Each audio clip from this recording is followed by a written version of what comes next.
Logical, that is. I know, Yoda. I think that Rawls's ideas make a lot of sense. To explain this further, we're going to turn to another insightful person. Her name is Audrey Kirsten.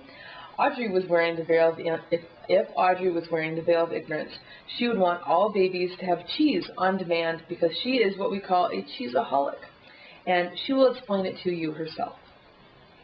Okay. Yeah. This is Audrey and Yoda, and they're here to tell you about the veil of ignorance. Should we put on the veil of ignorance, Audrey? Okay.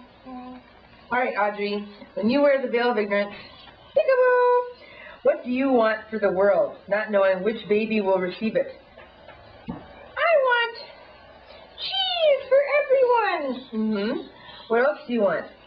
I want nap time whenever you want it. And I want... Yeah. I want blankies for everyone. Yep. Anything else you want, Audrey? Nope, that's it. All right. Say goodbye to the class, Audrey. Can you wave? Can you say bye-bye? Good job.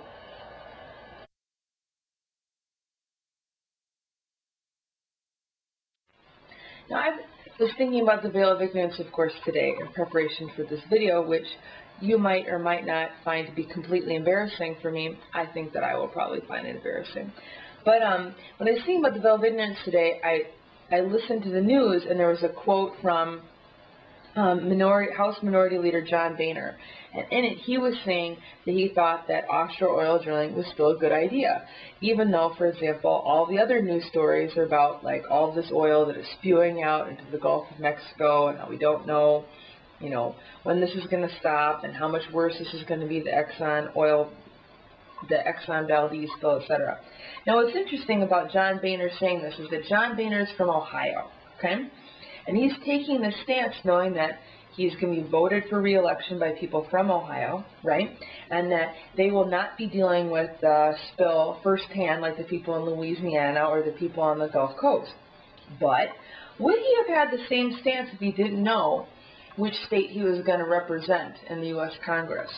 Or if he didn't know where his shrimp or his oysters were coming from? Like, would he feel comfortable eating food that was actually from the Gulf of Mexico after all of this oil spill? Or would he want to, for example, not eat that food because it might be toxic from this oil spill or the chemicals that they're dumping into the ocean to treat it?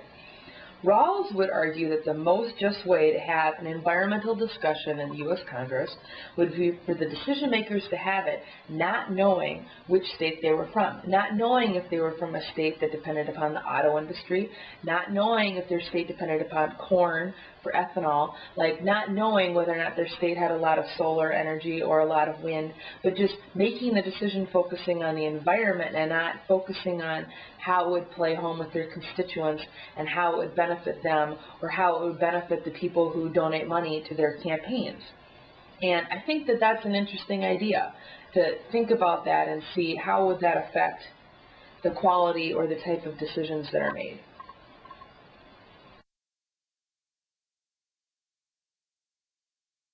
Complicated and practical this is.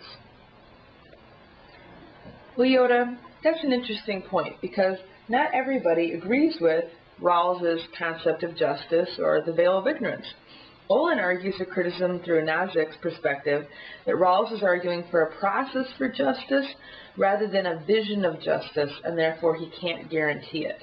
And so if you look at the end of the chapter, he uses a school-oriented example to talk about how if you use this perspective, it doesn't guarantee justice. Because, for example, the students in the story would, if they got an A on the test, wouldn't necessarily end up with an A, and that's not fair. So that's one thing to look at.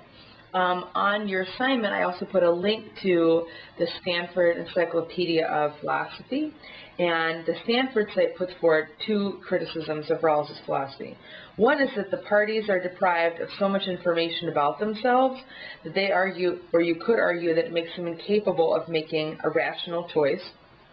And the second is that even if the parties can come to a decision without knowledge of their final end, still the decision does not necessarily have to be a just decision. And I think that that one ties in with the Olin example about school.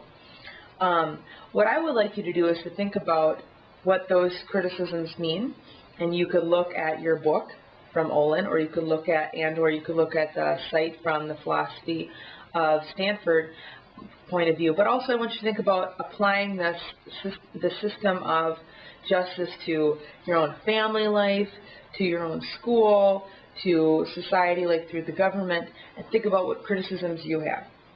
I hope that this will be helpful at trying to break down Rawls for you.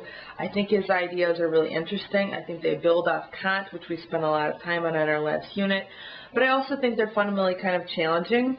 I think that if you could use the links that I'm sharing with you to help enrich the reading that you have from Olin, that would be really helpful. And I look forward to talking with you about this on Monday. And I hope that you take care and have a very nice weekend. Nice meeting you, it was. Mm-hmm.